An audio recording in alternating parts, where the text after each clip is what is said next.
po kayo, di ba?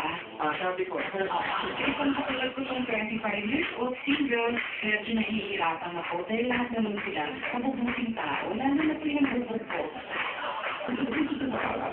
Kasi naglalagay naman daw ng bagay.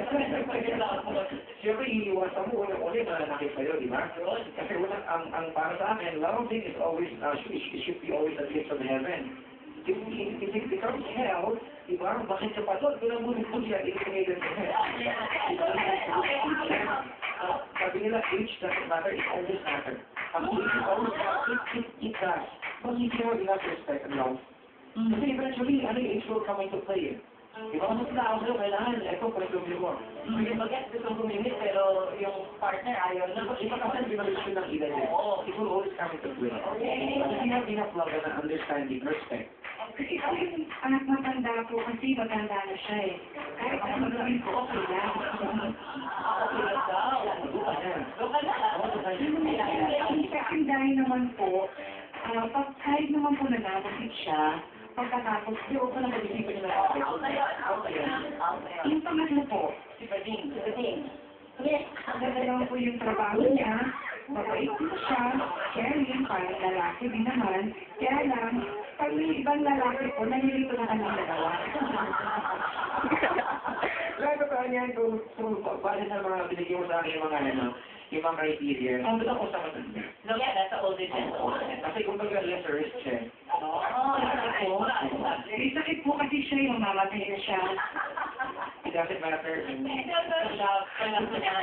Gusto mo? Gusto mo na lang si Papa Jack. Confused po talaga ako. Minsan naisip ko na nga ako dahil sa lito ko sa kabilang tatlo, parang tomboy ata ako. Hindi ako may problema. Kasi hindi ko rin talaga. Buti pa naman kaya ito naman kaya sa tayong lahat. Alam mo ba kung sino siya, Papa Jack? Let's go, welcome!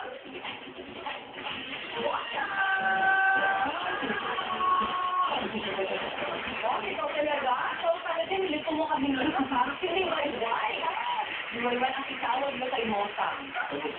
Good morning, welcome back to Full-Time Morning. Siya nga pala si Madam M. Nakikita ka na ng advice before. Lady M, but the Lady M, 4 years ago, kabilang istasyon. Oo.